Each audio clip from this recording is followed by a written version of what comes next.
Now with Dave Brown presents Road to the Paralympics. Co-host Alex Smyth sits down with para-athlete Alison Levine, Boccia player. Alison, thank you so much for chatting with me today. My pleasure, thank you. So, for someone who doesn't know, could you maybe describe your sport of boccia? Boccia is a tactical precision sport that's played with 6 red balls, 6 blue balls, and 1 white ball called the jack. The jack is your target ball. If you're playing red, you want more red balls closest to the jack than your opponent who's playing blue. You can play it individually or in pairs or in teams, but always 6 balls. And it's just a dynamic sport that takes an enormous amount of concentration and strategy and skill, and is also very exciting. Now, for yourself, you compete in both individual and then as part of pairs. What is the kind of the changes or like mental preparation shift that you have to make when you are preparing to go from competing as an individual to competing on a team with others? One thing that's really cool about boccia is that the minute you finish one competition, you go right into the next. You do your individuals first, and whether you had an amazing competition and you're on cloud 9, or it was not your competition and you're feeling really down, you just got to click reset and start again. They really are 2 different games. Throughout my career, I've liked pairs more, then liked individuals more, and then liked pairs more. It's such a different dynamic not being alone on court. When you're in pairs, you have 3 balls and your teammate has the other 3 balls. You have different angles because you're in different boxes, but it's that shared responsibility of having to make the shots and having the support next to you when you don't make the shots that really make it a different game. And it's really a different aspect to it that it's really awesome that I get to do both, 2 competitions in one. And you've had a great 2023. I mean, you've captured a couple of gold medals. You were ranked world number 1. How do you carry that momentum forward and bring it into Paris for the Paralympics? Right now, I think I have the most confidence on court that I ever have. I'm feeling very comfortable on court. I went into the Pan American Games just kind of relaxed and feeling like, this is where I'm meant to be. I'm hoping that I can continue that this season leading into Paris. Obviously, at some point, the nerves are going to start creeping up a little bit more because it is the Paralympic Games. But knowing where I'm at and my skill level, what I can do on court, having an amazing partner in pairs, if it going so well together, I think, that confidence is going to continue and maybe even build some more. Make sure that it doesn't get to the point of cockiness or overconfidence, but just, enjoying what I do and getting to enjoy another Paralympic Games. But this time, one that will be a proper Paralympics with people experiencing parasport and experiencing boccia for the first time and getting to talk to the media and talk to people and show the world what I love. You mentioned being as confident as you have ever felt. What is that feeling like when you are locked in and you are in that like mental zone on the court? It's almost serene. I tend to be quieter because I don't feel the need to, hype myself up. It's just like you'll make an amazing shot and you're just like, yeah, like I did that. It's just like this inner sense of calmness and no moment of panic where you feel like, I don't know what to do next. It's just, you have the ball in your hand.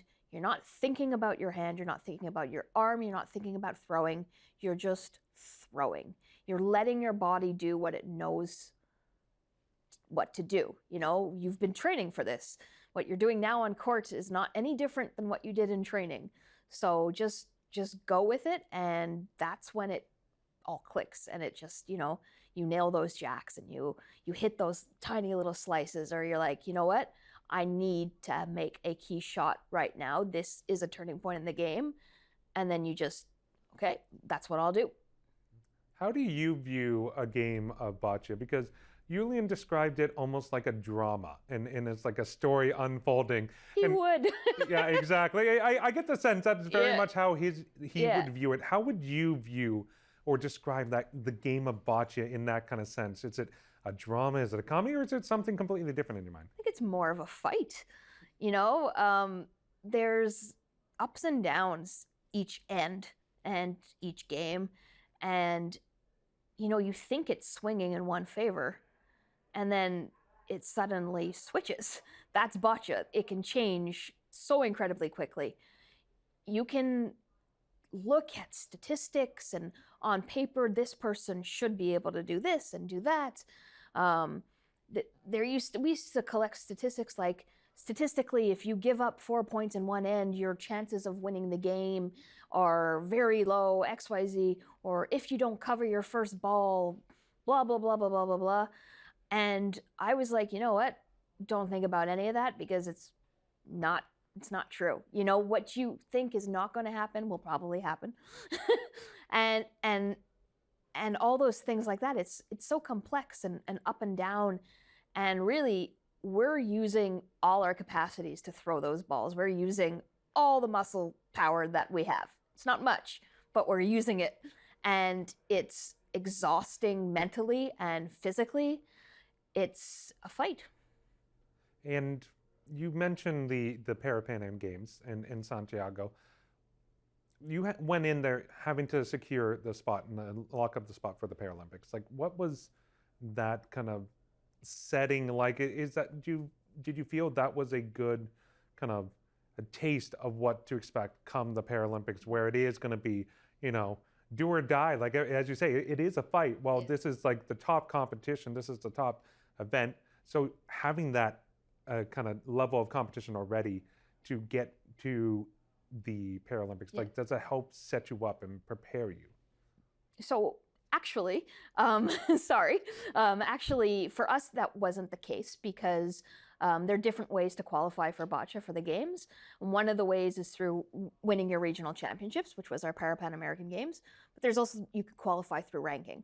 So when we went into the Parapan Am Games, we were ranked second. And we knew that statistically, we would have our spot regardless. I think it was after our first competition of the season, even our World Cup in Montreal, the end of April, we won gold at that. And we knew that we could technically not compete for the rest of the season and we would still have our spot. But world number one ahead of us is Colombia, who of course was at the Parapan American Games. We have a friendly rivalry, but it's a rivalry. We're very similarly skilled athletes, and we always want to beat each other. Canada, Colombia, we're gonna each play at our ultimate best. And we know that there's a very real chance that we will be meeting up with them for a medal in Paris. So this was kind of a preview to that.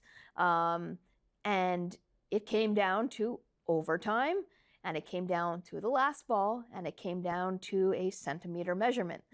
That's how crazy bocce can be. But Julian and I, we went into that game just kind of like knowing that we were gonna win. We knew it. Sometimes in bocce, you need a little bit of luck. Maybe one ball just bounces a little bit weird. Maybe it hits something on the court that isn't perfect. And when we've played Colombia in the past, we've often been on the side of just that little bit of bad luck. And we knew that sometimes, at some point, it was going to change. And I think in Santiago, it did a little bit. We got that little bit. We got that extra edge, and we beat them. And we know that we can do it again, and we hope to. And for you, like, what does it mean when you get to don that jersey, have the maple leaf on your chest, and represent Canada on that international stage?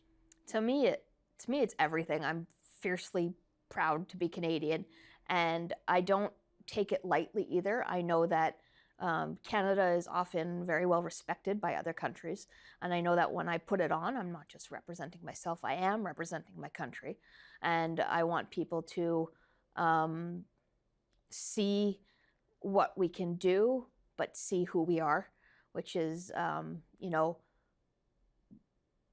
good people that believe in fair sport and true sport and, very polite, but fierce and able to compete at the highest level. Yeah. And what are your hopes for Paris? I hope that I come home from Paris feeling accomplished, not necessarily because there are medals around my neck. There's no hiding it. Obviously, that's what we want. That's what we do. We want to win. We are athletes. But most importantly, I want to come home feeling like I did everything in my power to succeed and that I don't have regrets. I don't want to come home saying, I should have. I want to come home and say, I did. And lastly, there was news that was kind of made this year, the fact that Paralympic medalists will now be compensated equally to Olympic medalists in Canada. Yeah. Like, as someone who is in medal contention, obviously, as I mentioned already, you're ranked world number one. There are strong possibilities you could come home with a medal around your neck. Yeah. What does it mean to you to know that now you are going to be given that equity, that equality as the Olympic side of the Olympic athletes when they reach the podium? Yeah, it may not sound true, but I honestly didn't really even think about the money part, like actually getting money. It's more the recognition that made me feel so happy for this news. It's, often as para-athletes, we're always having to do those extra things to show people that we are equal to, Olympians. It is elite level sport. You can't just decide to go to the Paralympics because you have a disability and you play a sport. It's just another proof. And I hope one day in the future we will stop having to prove. But it reinforces it to us as well, and it reinforces it to the public that we deserve this. We work our butts off for it, and medaling at the Paralympic Games is the ultimate of elite sport. That's the dream that everyone has, and not only do you get the medal, the financial compensation too. It doesn't hurt. Alison, thank you so much. Thank you. Now with Dave Brown, weekdays at 9 a.m. Eastern on AMI-télé. Watch highlights, now streaming on AMI+.